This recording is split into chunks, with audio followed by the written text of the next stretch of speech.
कृष्ण भगवान की जय। आइए, कथा श्रवण करने से पूर्व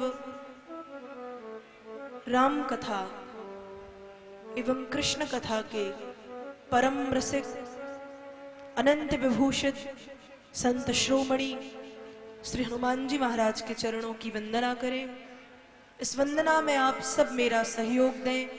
सभी बोले, कहि रीछ पति सुनो हनुमाना,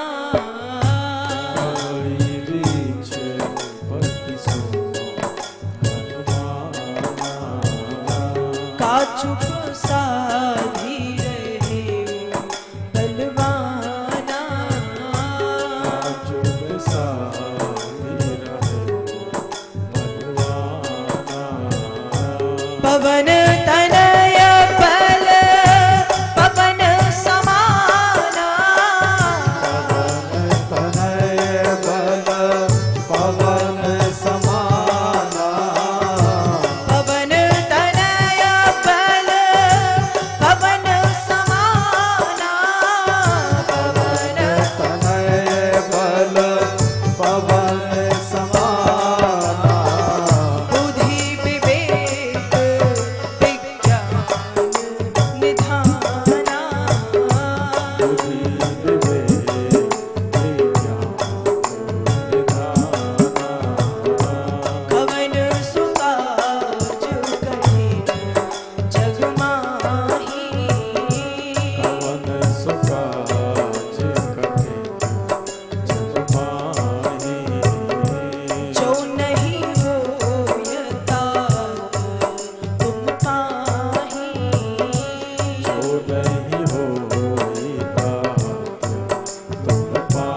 महाराज की जय।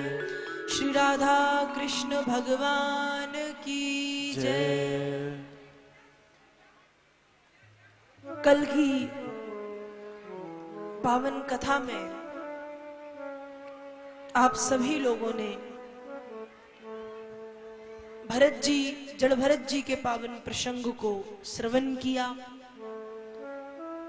मनु शत्रुपा के प्रसंग को सुना और कपिल देव जी के द्वारा अपनी माता देवहूति को दिए गए उपदेश के बारे में आपने श्रवण किया, आपने सुना।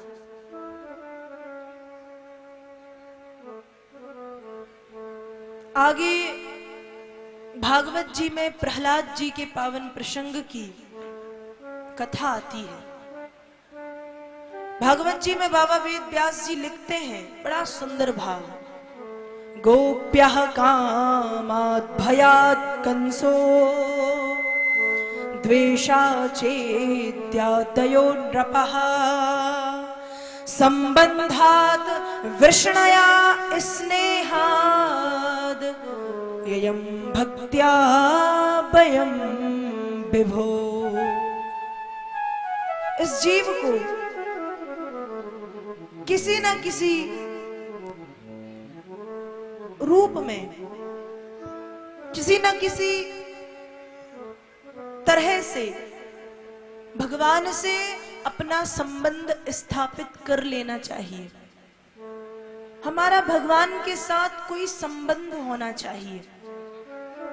अब चाहे वो संबंध हम मित्र का बनाए या गुरु का बनाए, माता पिता का बनाए, विद्या का बनाए, धन का बनाए, प्रेमी का बनाए, प्रेमिका का बनाए, मतलब किसी न किसी नाते से ईश्वर से हमें अपना संबंध जोड़ना चाहिए।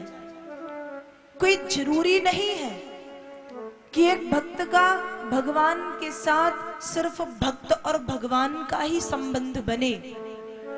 हम भगवान को अपना माता पिता माने, हम अपना गुरु माने, हम अपना धन मान ले, अपनी विद्या मान ले, अपना प्रेमी मान ले, अर्थात हम जो चाहे वो भगवान को मान सकते हैं। यहां तक कि यदि हम शत्रु भी भगवान को बनाएंगे तो वे शत्रु बनकर के आएंगे और हमारा कल्याण करेंगे। मतलब कहने का भाव यह है, ययम भक्त्या वयम विभो। भक्त जिस भाव से भगवान को बुलाता है, भगवान उस रूप में आकर के भक्त की रक्षा करते हैं और भक्त को अपनी शरण में ले लेते हैं। मतलब ययम भक्त्या वयम विभो, जैसा भक्त होगा वैसे ही भगवान बन जाएंगे। भागवत जी में एक प्रसंग आता है कि यह प्राणी अपने सदकर्मों से देवता बन जाता है और अपने असद कर्मों से दैत्य बन जाता है। देवता और राक्षस ये अलग अलग पैदा नहीं होते, सब मां की ही कूख से आते हैं। एक मां के गर्भ से दो संतानें हुई, एक बन गई देवता, एक बन गई दैत्य। कैसे? अपने सद और असद कर्मों से। राक्षस और देवता कहीं अलग से नहीं आते, सभी को जन्म मां ही देती है, पर एक व्यक्ति अपने सदकर्मों से देवत्व प्राप्त करता है और दूसरा व्यक्ति अपने असद कर्मों से राक्षस बन जाता है। इसलिए व्यक्ति को सदकर्म करने चाहिए। सदकर्म से हम देवता बन सकते हैं। भागवत जी में प्रसंग आता है हिरण्यकश्यप का। हिरण्यकश्यप नाम के एक राजा हुए और हिरण्यकश्यप के भाई का नाम था हिरण्याक्ष। हिरण्याक्ष अत्याचारी था। हिरण्याक्ष का वध करने के लिए भगवान विष्णु ने वराह रूप में अवतार धारण किया और वराह अवतार लेकर के हिरण्यकश्यप का हिरण्याक्ष का वध किया। तो अपने भाई हिरण्याक्ष की मौत का बदला लेने के लिए और अपने आप को अजय, अजर तथा अमर बनाने के लिए हिरण्यकश्यप ने तप करने का विचार किया। एक दिन हिरण्यकश्यप अपनी पत्नी से बोला, पत्नी का नाम था कयादू, हे देवी मैं तप करने के लिए जा रहा हूं और 1000 वर्षों के बाद लौटूंगा जब तपस्या हो जाएगी। कयादू ने कहा ठीक है पतिदेव जाइए। अब हिरण्यकश्यप तप करने के लिए आया।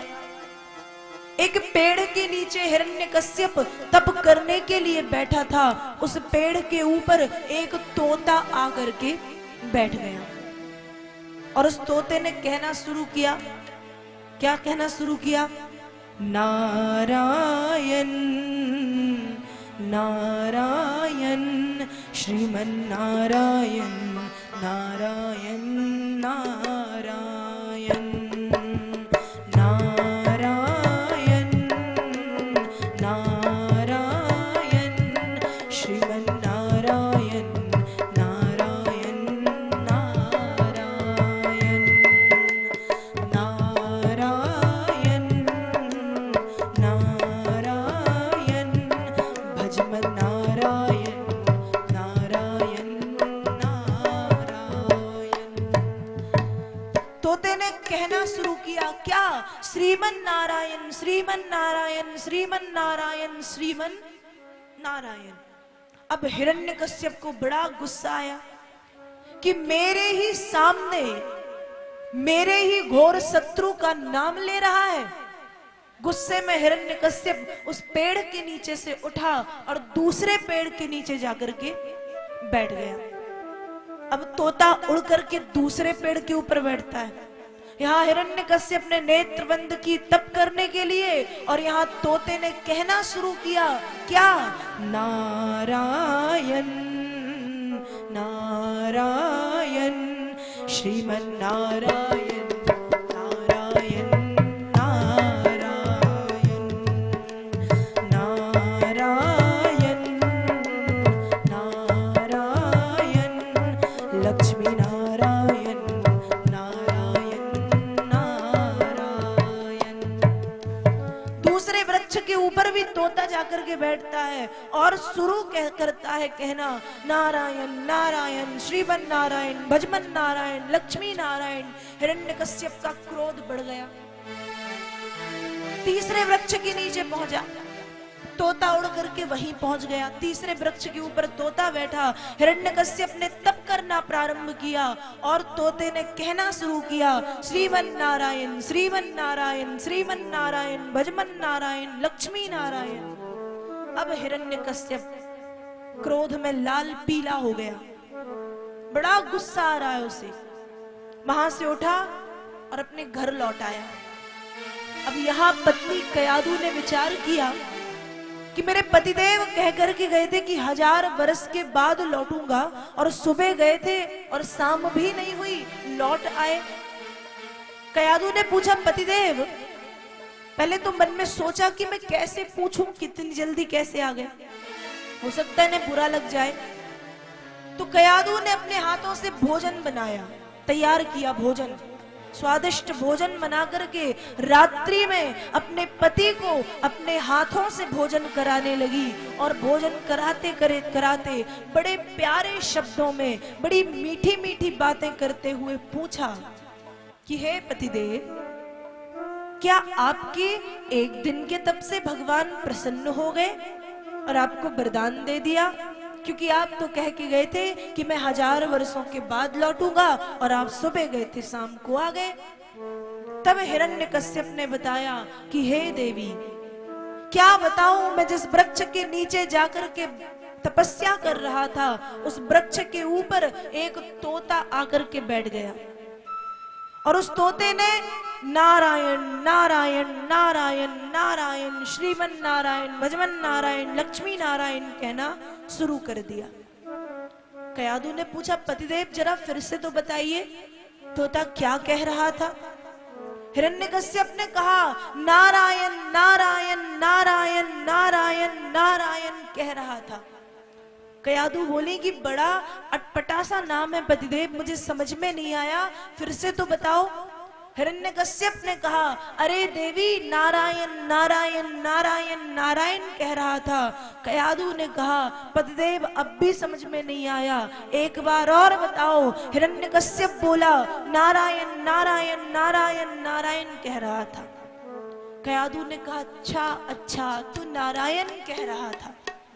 और इस तरह से लगभग 108 बार देवी कयाधु ने अपने राक्षस पति के मुखार बिंद से नारायण रूपी महामंत्र का उच्चारण करा लिया।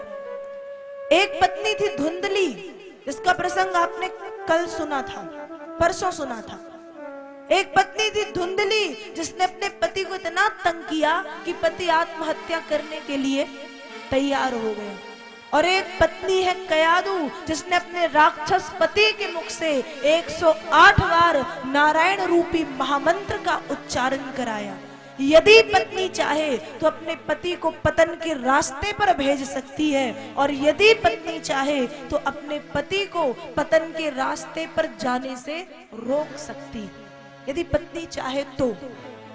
अब कयाधु ने अपने राक्षस पति से, जो कभी नारायण शब्द सुनना पसंद नहीं करता, ऐसे राक्षस से 108 बार महामंत्र का उच्चारण कराया, जाप करा लिया।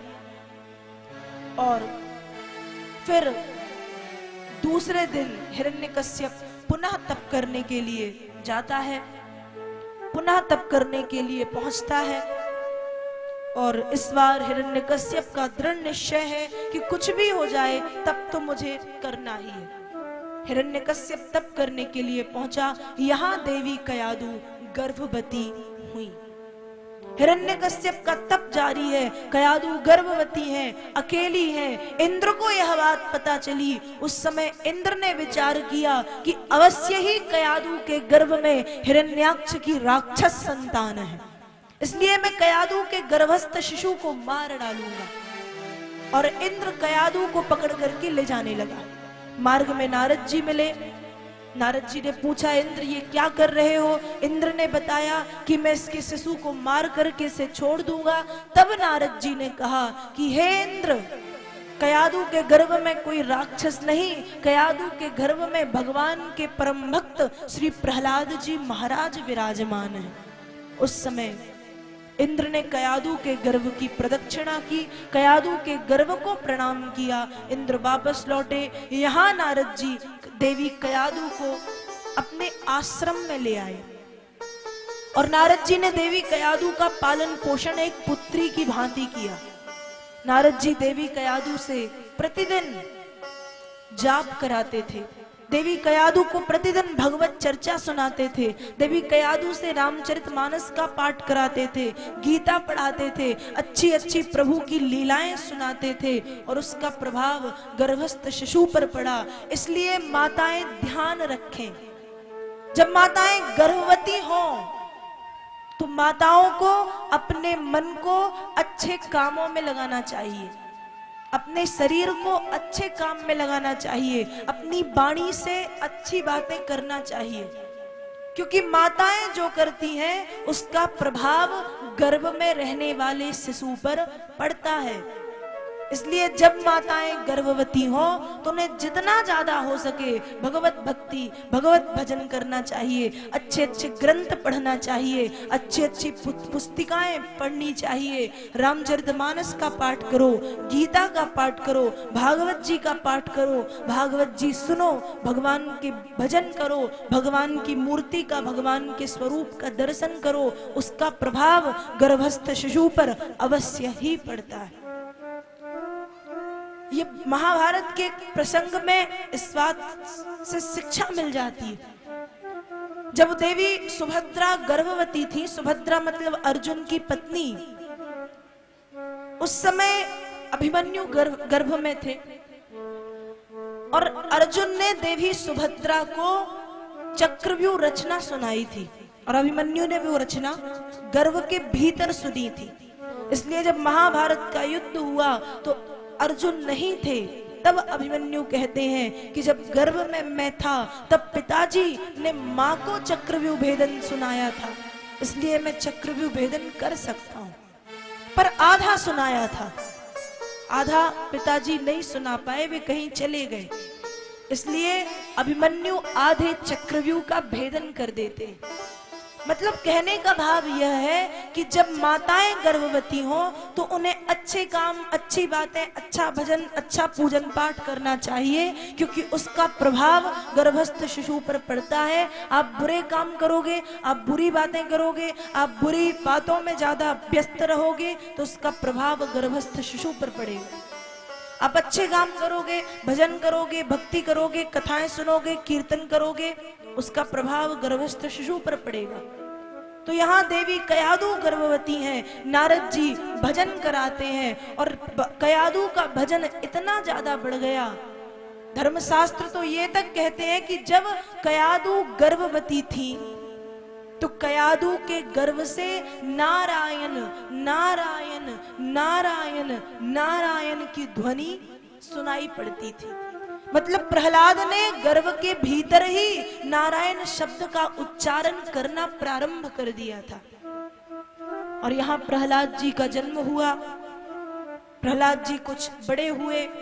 माँ कयादु ने अपने पुत्र को अपने कुल की परंपरा अनुसार, गुरु शुक्राचार्य के 2 पुत्र थे जिनका नाम था संडामर्क। गुरु शुक्राचार्य के पुत्र संडामर्क के आश्रम में शिक्षा प्राप्ति के लिए भेजा, शिक्षा प्राप्त करने के लिए भेज दिया। और यहाँ हिरण्यकश्यप तपस्या में लीन है। अनेक वर्षों तक तपस्या के बाद हिरण्यकश्यप को अमरता का वरदान मिला और तप करके हिरण्यकश्यप लौटा।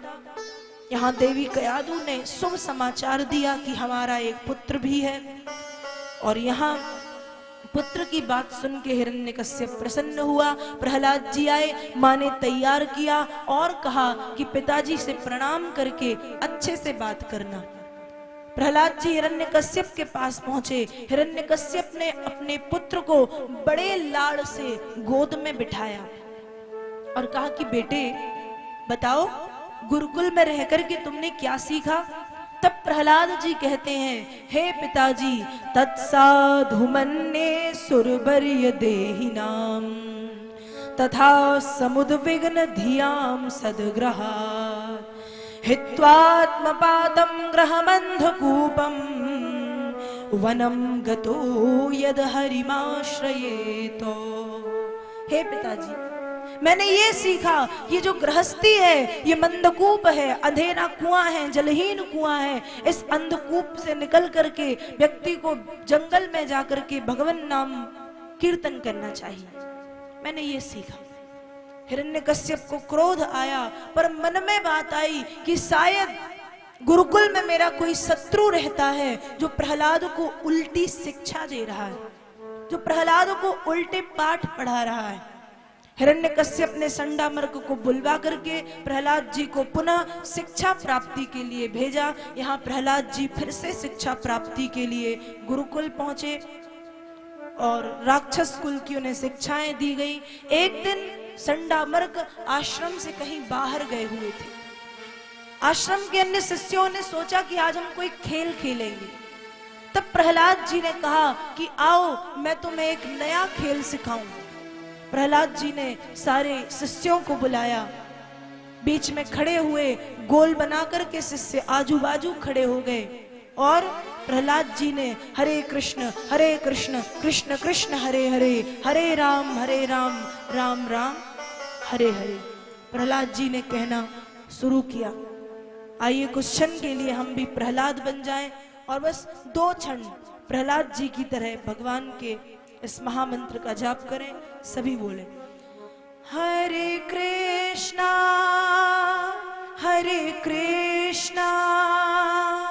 कृष्ण कृष्णा हरे हरे, हरे कृष्णा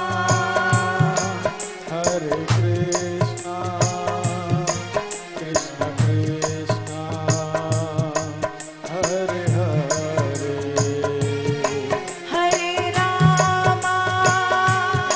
हरे रामा राम रामा हरे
कृष्ण हरे कृष्णा कृष्ण कृष्णा हरे हरे हरे कृष्ण हरे कृष्ण हरे कृष्ण हरे हरे हरे रामा राधे राम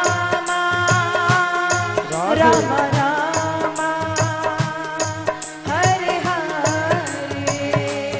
हरे रामा हरे रामा हरे रामा हरे हरे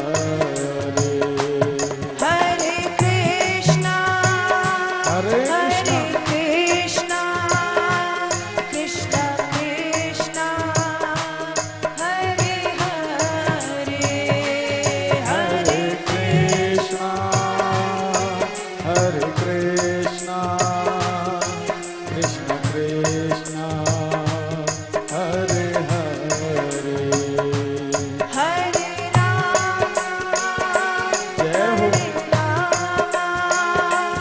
राम हरे हरे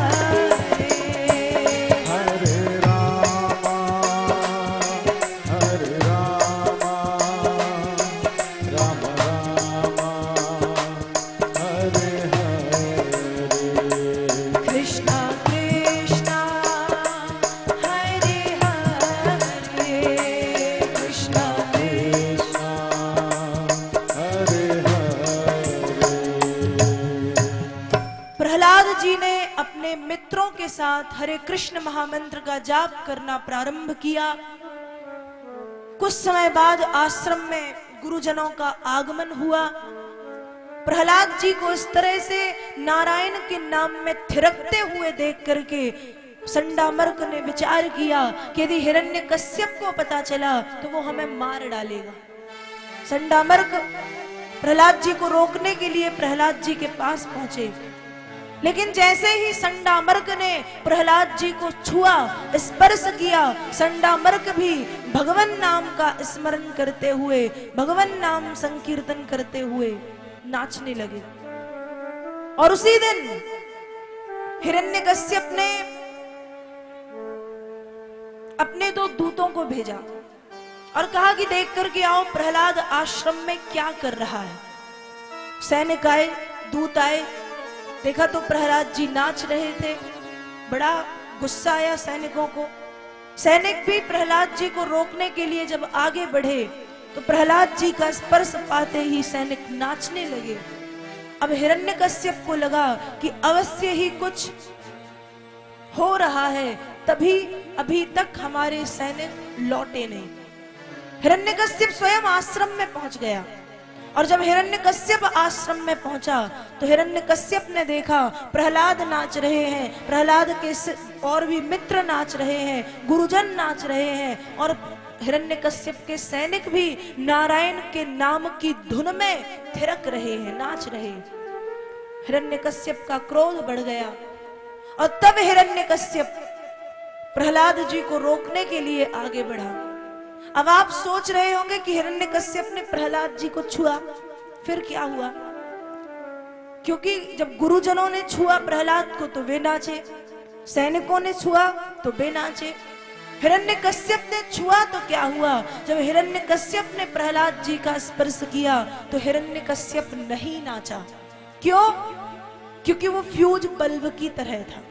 फ्यूज बल्ब में आप कितनी ज्यादा पावर वाला करंट क्यों ना पहुंचाओ, फ्यूज बल्ब जलता नहीं है, वो फ्यूज ही रहता है। तो हिरण्यकश्यप फ्यूज बल्ब की तरह था। जब नारायण रूपी विद्युत धारा का संचार उसको प्राप्त हुआ तो वो नाचा नहीं, जोर जोर से चिल्लाने लगा कि बंद करो ये सब, क्या हो रहा है? मेरे ही सामने मेरे शत्रु का नाम लेकर के नाच रहे हो। और हिरण्यकश्यप ने उस दिन से प्रहलाद जी को मारने के अनेक प्रयास किए। पहाड़ से फेंकवा दिया गया, पर नारायण ने प्रहलाद जी को गोद में लेकर के उनकी रक्षा की। एक पागल हाथी के पैर के नीचे डाल दिया गया, पर वो पागल हाथी सही हो गया, अपनी सूंड में प्रहलाद को लपेट करके अपनी पीठ पर बिठाया। प्रहलाद को भूखे शेर के सामने डाला गया, पर वो भूखा शेर प्रहलाद जी के सामने पूंछ हिलाता वफादार कुत्ता बन गया और प्रहलाद जी के पैरों को चाटने लगा। फिर हिरण्यकश्यप ने क्या किया? सर्प बिच्छू, जहरीले सर्प बिच्छुओं के सामने फेंका। वे सर्प बिच्छू प्रहलाद जी के सामने केंचुए की तरह सीधे हो गए। फिर अपनी बहन होलिका को बुलवाया, होलिका के साथ प्रहलाद जी को जलाने का प्रयास किया, क्योंकि होलिका को वरदान था कि तुम जलोगी नहीं, पर होलिका जल गई और प्रहलाद जी को प्रभु ने बचा लिया। इस तरह से हिरण्यकश्यप ने अनेक प्रयत्न किए प्रहलाद को मारने के, पर हर बार नारायण ने प्रहलाद को बचाया। और अब हिरण्यकश्यप ने प्रहलाद जी को काल कोठरी में बंद किया और कहा कि इसे कोई भोजन नहीं देगा, अपने आप पड़ा पड़ा मर जाएगा, कोई खाना नहीं देगा। 2 दिन हो गए, प्रहलाद जी भूखे प्यासे कोठरी में थे। भगवान विष्णु ने मैया लक्ष्मी को भेजा। मैया लक्ष्मी थाल में भोग रख करके लाई, प्रहलाद जी को हाथों से भोजन कराया और थाल छोड़ करके चली गई। उसी दिन हिरण्यकश्यप आया, कारागार खोला, थाल रखा है, 56 भोग रखे हुए। हिरण्यकश्यप ने प्रहलाद से कहा कि बताओ, इस काल कोठरी में भोजन देने का दुस्साहस किसने किया? प्रहलाद जी बोले, पिताजी कैसी बात करते हैं आप? अरे माँ का गर्भ तो बहुत छोटा सा होता है, उस छोटे से माँ के गर्भ में 9 माह तक जो नारायण भोजन देते हैं, उन्हीं नारायण ने इतने बड़े कमरे में आकर के मुझे भोजन दिया। और अब प्रहलाद जी की बात सुन के हिरण्यकश्यप ने कहा, तो क्या तेरा नारायण यहाँ आया था? प्रहलाद जी बोले, पिताजी फिर वही बात, कितने बार कहूं कि मेरे प्रभु तो सर्वत्र व्याप्त हैं। और प्रहलाद जी के मुख से निकल पड़ा, हरि व्यापक सर्वत्र समाना, हरि व्यापक सर्वत्र समाना, प्रेम ते प्रगट मोहि मैं जाना, प्रेम ते प्रगट मोहि मैं जाना, देश काल दिस विधि सहु माही, देश काल दिस विधि सहु माही, कहूँ सो कहाँ जहाँ प्रभु नाही, देश काल दिस विधि सहु माही, देश काल दिस विधि सहु माही, कहूँ सो कहाँ जहाँ प्रभु नाही, कहूँ सो कहाँ जहाँ प्रभु नाही।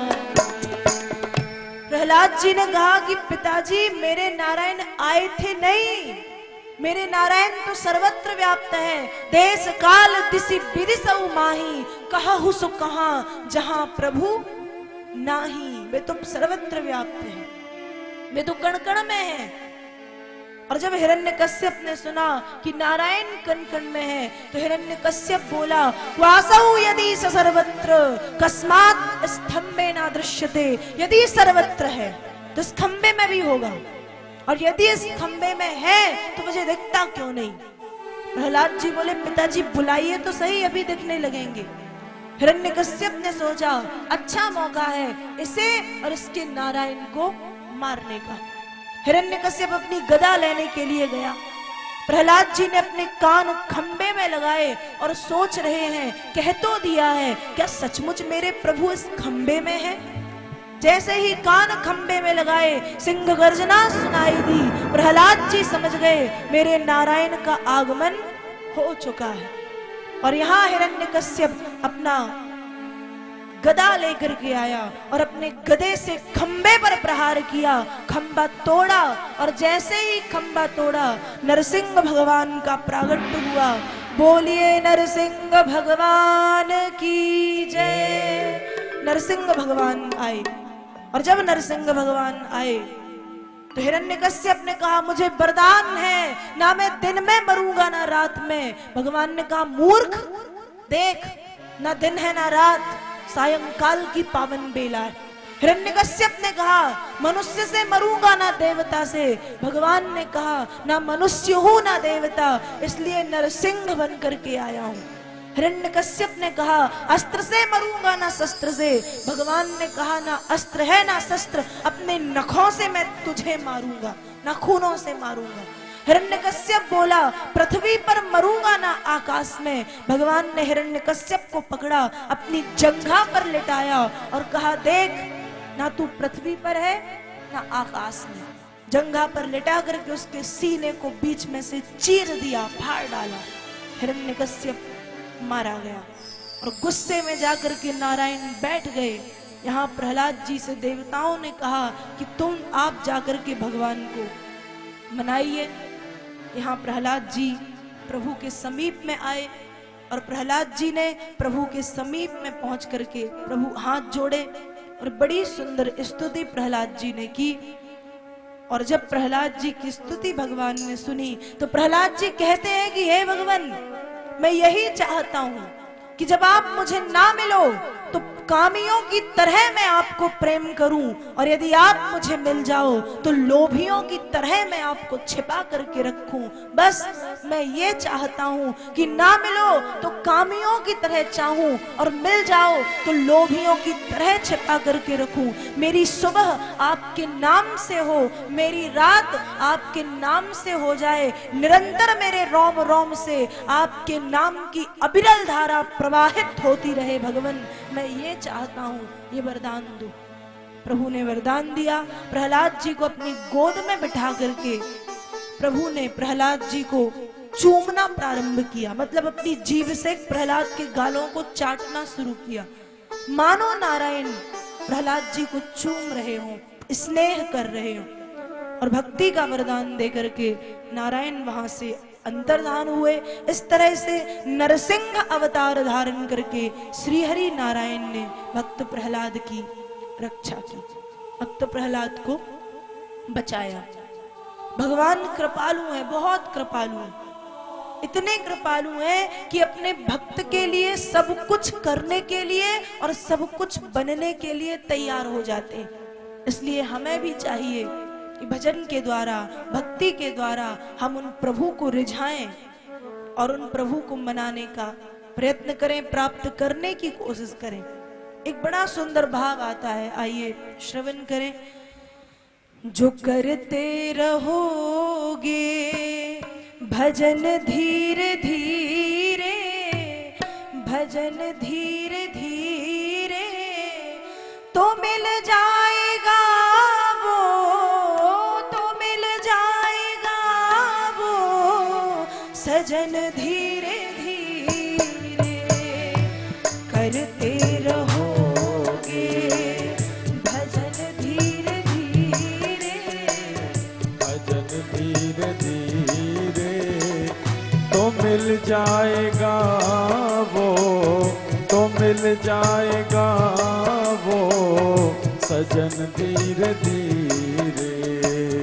कोई काम दुनिया में मुश्किल नहीं है, मुश्किल नहीं है।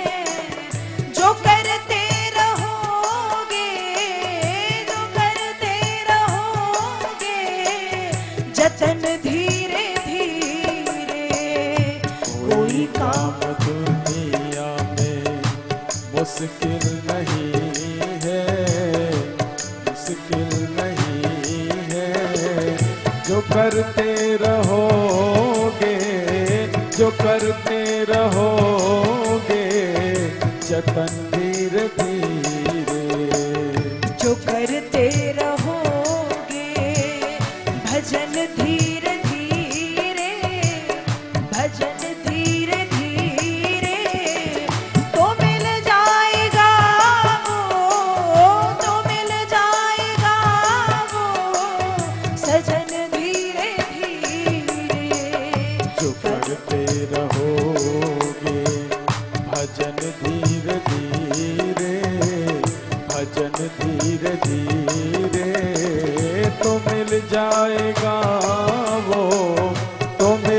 जाएगा वो सजन धीरे धीरे। कोई काम दुनिया में मुश्किल नहीं है, मुश्किल नहीं है। जो करते रहोगे, जो करते रहोगे जतन धीरे धीरे। कोई काम दुनिया में मुश्किल नहीं है, मुश्किल नहीं है। जो करते रहोगे, जो करते रहोगे जतन धीरे धीरे। जो करते रहोगे भजन धीरे धीरे, भजन धीरे धीरे तो मिल जाएगा वो, तो मिल जाएगा वो सजन धीरे धीरे। जो करते रहोगे भजन धीरे धीरे, भजन धीरे धीरे तो मिल जाएगा वो, तो मिल जाएगा वो सजन धीरे धीरे। तो यदि हम भगवान को प्राप्त करना चाहें तो हमें भजन करना चाहिए। किसी ना किसी तरह से हम भगवान के साथ अपना संबंध स्थापित कर लें, हम भगवान के साथ अपना संबंध जोड़ लें। क्योंकि जब हम भगवान से संबंध जोड़ेंगे और उनके चरणों में समर्पण करेंगे तो ध्यान रहे, सच्चे समर्पण में भगवान को आना ही पड़ता है। जब समर्पण सच्चा हो तो भगवान को भक्त की बात माननी ही पड़ती है। जब समर्पण सच्चा हो तो भगवान को भक्त के साथ नाचना ही पड़ता है। समर्पण हो, समर्पण हो मीरा की तरह। मीरा तो आपके राजस्थान की ही थी। मीराबाई के बारे में आप लोगों से अच्छा और कौन जानता होगा। पर मैंने सुना है संत जनों की वाणी से कि मीरा इतनी बड़ी भगवान कृष्ण की भक्त थी। आपने सुना कभी कि कोई भक्त सशरीर भगवान में समा गया हो? नहीं सुना। सुना है किसी की आत्मा निकली, समा गई, किसी का मन चरणों में लग गया, किसी का हृदय चरणों में लग गया, किसी ने अपनी इंद्रियों को एकाग्र करके अपनी बुद्धि को चरणों में लगाया प्रभु के। ये सब सुना होगा, पर ये सुना कि कोई भक्त सशरीर कृष्ण में समाया हो नहीं सुना। पर आप लोग भाग्यवान हैं कि ऐसे राजस्थान की पावन भूमि में आप जन्मे हैं जहां मीरा जैसी परम संत, मीरा जैसी कृष्ण की भक्त का जन्म हुआ है। ऐसी परम भक्त मीरा को मैं व्यासपीठ से बारंबार प्रणाम करती हूँ। संत जनों की वाणी कहती है कि मीरा नाचते नाचते सशरीर द्वारिकाधीश में समा गई। और जहां मीरा समाई है वहां आज भी मीरा जी की साड़ी का छोर, साड़ी का पल्ला कृष्ण के पैरों से लटकते हुए नजर आता है, दिखाई देता है। मीरा सशरीर कृष्ण में समा गई। अभी तक मैंने ऐसे 3 लोगों के नाम सुने हैं जो सशरीर भगवान में समाये। पहली तो राजस्थान की मीराबाई, दूसरे बंगाल के चैतन्य महाप्रभु जो सशरीर बांके बिहारी में समा गए, और तीसरे महाराष्ट्र के संत तुकाराम जो सशरीर विठला में समा गए, विठल भगवान में समा गए। भक्ति ऐसी हो, हमारी भक्ति इतनी परम पर नहीं पहुंच सकती कि हम सशरीर भगवान में समा जाएं, पर फिर भी भक्ति ऐसी हो कि हम अपने तन को, अपने मन को, अपने जीवन को प्रभु के चरणों में समर्पित कर दें। क्योंकि जब समर्पण सच्चा होता है तो सब कुछ प्रभु कर लेते हैं अपने भक्त के लिए। जहां समर्पण सच्चा होता है वहां भगवान को हर कीमत पर भक्त के सामने झुकना ही पड़ता है, आना ही पड़ता है, नाचना भी पड़ता है, खेलना कूदना भी पड़ता है और खाना भी पड़ता है। पर कब? जब समर्पण सच्चा हो। इसलिए प्रभु की प्राप्ति के लिए पूर्ण और सच्चे समर्पण की आवश्यकता है। भगवान को यदि पाना है तो पूर्ण समर्पण चाहिए। एक बड़ा सुंदर प्रसंग आता है भक्तमाल में। आप लोगों की तरह ही एक भक्त जी थे। एक पंडित जी कथा सुना रहे थे। अब भक्त जी पंडित जी की कथा में पहुंच गए, बैठ करके कथा सुनने लगे। पंडित जी ने बताना शुरू किया, आज भी वृंदावन में बांके बिहारी गौएं चराने के लिए जाते हैं। अब भक्त को बड़ा दुख हुआ, बताओ कलयुग में बिहारी जी को गाय चराने जाना पड़ता है। अब वो भक्त जी पहुंच गए वृंदावन। वृंदावन के कुछ मंदिरों में गए, पंडित जी से पूछा, पंडित जी आपके मंदिर में कान्हा गौएं चराने जाते हैं। अब पंडित जी ने सोचा शायद ये पागल हो गया है, तो पंडित जी ने डांट के कहा, तू पागल है क्या? कभी कोई पत्थर की मूर्ति गाय चराती है? आगे बढ़े, दूसरे मंदिर में पहुंचे। उस मंदिर के महंत जी ने कहा, महंत जी क्या तुम्हारे मंदिर में ठाकुर जी गाय चराने जाते हैं? अब महंत जी ने कहा, तू पागल है क्या? पत्थर का ठाकुर कभी गाय चराने जाएगा? अब ग्वाला फिर दुखी हो गया, भक्त फिर दुखी हो गया। आगे पहुंचा तीसरे मंदिर में। उस मंदिर के महंत जी कुछ सरल थे, बोला, हाँ हाँ ठाकुर इसी मंदिर में गौएं चराने जाता है। तो भक्त बोला कि महंत जी आज से ठाकुर जी को मत भेजना, गौएं चराने मैं जाऊंगा। बोला ठीक है तू जाएगा तो मैं क्यों ठाकुर जी को भेजूंगा। वो रोज मंदिर की गाय चराने के लिए जाता, शाम को लौट आता। एक दिन भाग्यवशात एकादशी पड़ गई, एकादशी 11 का व्रत। अब शाम के 3 बज गए, ग्वाल के लिए अभी तक कोई भोजन लेकर के नहीं पहुंचा जंगल।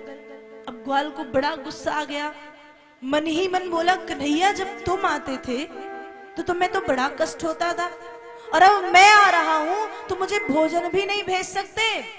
ऐसा कहा ही था कि भगवान कृष्ण ने स्वयं अपने पीतांबर में अपने भोग को बांधा और पोटरी बना करके जंगल में पहुंचे। पोटरी एक पेड़ के डाल पर टांगी, आवाज लगाई, ग्वाल भोजन कर लेना, मैं जा रहा हूं। प्रभु चले गए। ग्वाल ने पीतांबर खोला, भोजन किया, बड़ा अच्छा भोजन था।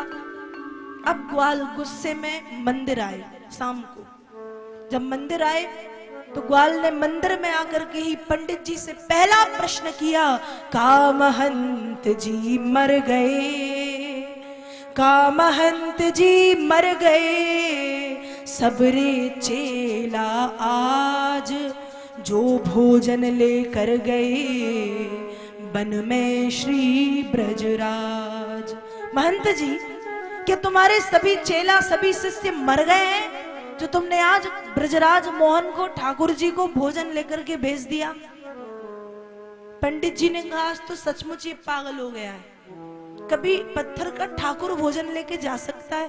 पर ग्वाल से कुछ नहीं कहा, ग्वाल से कह दिया तुम गाय मत चराओ, गाय कोई दूसरा चरा लेगा, तुम मंदिर की चौकीदारी करो। ग्वाल की दूसरी नौकरी लगाई, तुम मंदिर की चौकीदारी करो, और तुम्हें 3 चीजों का ध्यान रखना है। भगवान कहीं जा ना पाए, भगवान को कोई ले जा ना पाए, और भगवान के मंदिर की कोई चोरी ना कर पाए। अब रात्रि में खटिया बिछा करके, पलंग बिछा करके ग्वाल बैठे, 2 हाथ का डंडा लेके देखता हूं कौन आता है। और रात्रि में भगवान की मंदिर की मूर्ति से एक दिव्य प्रतिमा निकली और छम छम छम छम की आवाज करते हुए आगे बढ़ी। ग्वाल ने देखा तो छोटे से प्यारे से सुंदर से कन्हैया आ रहे थे। पहले तो ग्वाल ने प्रणाम किया, लेकिन जैसे ही कन्हैया आगे बढ़े, ग्वाल ने अपना डंडा कन्हैया के पैरों के सामने लगाया और कहा, खबरदार कहां जा रहे हो? भगवान कृष्ण बोले, अरे मैं तो रास करने जा रहा हूं। ग्वाल बोले, ये रास क्या होता है? भगवान बोले, मैं नृत्य करने जा रहा हूं। कहा, और सरल भाषा में बताओ कहां जा रहे हो? कृष्ण जी ने कहा कि अरे मैं नाचने जा रहा हूं। ग्वाल ने कहा, अच्छा इतनी अंधेरी रात में तुम नाचने जा रहे हो, पागल हो? और ग्वाल ने भगवान कृष्ण से कहना शुरू किया, रात अंधियारी खोर खोर ना निहारी तुम, बालक बिहारी कहूँ बाट भूल जाओगे। ब्रज के चवाई जुरे लोग लुगाई तहाँ, काहू से कन्हाई कछु झगड़ा करियाओगे। लौटे नहीं लाल तो प्रात काल ही कुमार, पहरेदार ही को कारागार में पठाओगे। नीत ये विनीत या तो साथ में ले लीजिए मोहि, अथवा अकेले नहीं नाथ जान पाओगे। ग्वाल बोला, कन्हैया इतनी अंधेरी रात में तुम नाचने जा रहे हो? भगवान बोले, हाँ जा रहा हूं, तो रोज जाता हूं। ग्वाल ने कहा, कन्हैया आज मैं तुम्हें नहीं जाने दूंगा। अच्छा कन्हैया ये बताओ, तुम्हारे साथ वहां नाचने कौन कौन आता है? भगवान ने बताया, मैं जाता हूँ, गोपियां आती हैं, देवी देवता आते हैं, भगवान शंकर आते हैं। उस समय ग्वाल ने कहा, अब तो मैं तुम्हें और नहीं जाने दूंगा। क्यों नहीं जाने दोगे? ग्वाल ने कहा, अरे कहीं तुम किसी से लड़ झगड़ के आ गए तो, और मान लो सुबह होते ही लौटे नहीं, तो अपने पहरेदार को ही, चौकीदार को ही तुम कारागार में भिजवा दोगे। इसलिए कन्हैया मैं तो नहीं जाने दूंगा, और यदि तुम जाना चाहते ही हो तो मुझे अपने साथ ले चलो। कन्हैया ने कहा, चलो। अब कुछ दूर तक कन्हैया पैदल पैदल चले, लेकिन कुछ दूर चलने के बाद कन्हैया बोले, ग्वाल मैं थक गया हूं, जरा गोद में तो उठा लो। अब ग्वाल को बड़ा गुस्सा आया, अच्छा जब रोज अकेले आते थे तब तुम नहीं थकते थे, आज मैं आया तो तुम थक गए, मैं नहीं लूंगा गोद में तुम्हें। भगवान बोले, देखो यदि तुमने मुझे गोद में नहीं लिया तो ना मैं रास करने जाऊंगा, ना मैं मंदिर जाऊंगा, मैं यहीं खड़ा रहूंगा। और जैसे ही कहा मैं यहीं खड़ा रहूंगा, ग्वाल ने भगवान को गोद में उठाया। भगवान रास्ता दिखाते गए। अब ग्वाल पहुंचे जहां प्रभु रास करते थे। प्रभु रास लीला करने के लिए एक कंदरा में चले गए। वहां भी ग्वाल से कहा, किसी को अंदर मत आने देना। उस समय उस दिन भगवान शिव को आने में कुछ देरी हो गई। अब भगवान शिव कुछ देरी से पहुंचे, अपने बैल पे बैठ के, त्रिशूल लिए हाथ में, एक हाथ में डमरू है, जटाजूट बांध के जब भगवान शिव पहुंचे और ग्वाल ने भगवान शिव को देखा तो ग्वाल बोला, अरे भूत तुम कहां जा रहे हो? भगवान शिव बोले, मैं भूत नहीं हूं, मैं महादेव हूं। ग्वाल ने कहा, तुम कोई भी देव हो, मैं क्या करूं? तुम्हारा ये स्वरूप तो इतना अड़वंग है कि तुम्हारे इस अड़वंग स्वरूप को देख करके हमारा छोटा सा कन्हैया डर जाएगा, हम तुम्हें अंदर जाने नहीं देंगे। भगवान से बोले, मैं रोज आता हूं, मुझे जाने दो। ग्वाल बोला, तो रुको मैं कन्हैया से पूछ के आता हूं। अब ग्वाल पहुंचे अंदर। जब ग्वाल अंदर पहुंचे तो देखा भगवान कृष्ण नाच रहे थे। नाचते नाचते कृष्ण के गले से एक मोतियों की माला टूट करके पृथ्वी पर बिखर गई। ग्वाल ने जल्दी जल्दी मोती इकट्ठे किए, अपने पास संभाल के रखे, भगवान कृष्ण को गोद में उठाया और कहा, चलो अब नहीं नाचना, बहुत नाच लिया। यहाँ बाहर शिव खड़े थे। शिव ने कृष्ण को प्रणाम किया, कृष्ण ने शिव को प्रणाम किया, और अब भगवान कृष्ण को ग्वाल ने मंदिर में ले जाके बिठाया, बाहर से ताला लगा दिया। 4 बजे वृंदावन के उस मंदिर की महाआरती होती थी। लोग आने लगे, ग्वाल पट खोलो, आरती करनी है। ग्वाल ने कहा, तुम लोगों को थोड़ी बहुत शर्म है या नहीं? कहा, किस बात की शर्म? कहा, अरे अभी तो आया है, थोड़ा सा आराम भी नहीं करने दोगे क्या? लोगों ने कहा, आज तुम पूरे पागल हो गए। कभी कहते हो गाय चराता है, कभी कहते हो भोजन लेके आता है, कभी कहते हो रास करने जाता है। अरे ठाकुर पत्थर का है, पत्थर की मूर्ति है, कोई काम धाम नहीं कर सकती। ग्वाल ने कहा, यदि विश्वास नहीं है तो देखो, जो ना हो तो साथ में तो हो तो का हाल, मोहन की मिलती कहाँ यह मौतन की माल। यदि मैं कन्हैया के साथ नहीं जाता तो ये माला वहीं टूट के गिर जाती। और आप कहते कि माला मैंने चुराई है, पर मैंने नहीं चुराई, ये माला तो वहां टूट करके गिर गई थी। तब लोगों ने ग्वाल की बातों पर विश्वास किया और उस दिन से आज भी वृंदावन के उस मंदिर की महाआरती जो सुबह 4 बजे होती थी, सुबह 10 बजे होती है। 4 बजे कन्हैया रास से लौटते हैं, 4 बजे से लेकर 8 बजे तक कन्हैया सोते हैं, 8 बजे कन्हैया उठते हैं, फिर स्नान आदि नित्य क्रियाएं आदि करके बाल भोग पाते हैं और बाल भोग पा करके आज भी वृंदावन के उस मंदिर की महाआरती सुबह 10 बजे होती। कहने का भाव यह है कि सच्चे समर्पण में भगवान को अपने भक्त के लिए सब कुछ करना पड़ता है। यदि भगवान को पाना है तो एक छोटा सा बालक बनना पड़ेगा। जैसे एक छोटे से बालक के मन में छल कपट राग द्वेष ईर्ष्या शत्रुता जलन आदि के ये भाव नहीं होते, वैसे ही यदि भगवान को पाना है तो एक छोटा सा बालक बनना पड़ेगा। एक छोटे से बालक की तरह निश्चलता निष्कपटता मन में लानी होगी। हम भगवान को प्राप्त कर सकते हैं, पर आवश्यकता है प्रेम की, आवश्यकता है सच्चे समर्पण की, आवश्यकता है पूर्ण समर्पण की। तो अब एक बार जय श्री कृष्ण तो बोलना ही पड़ेगा।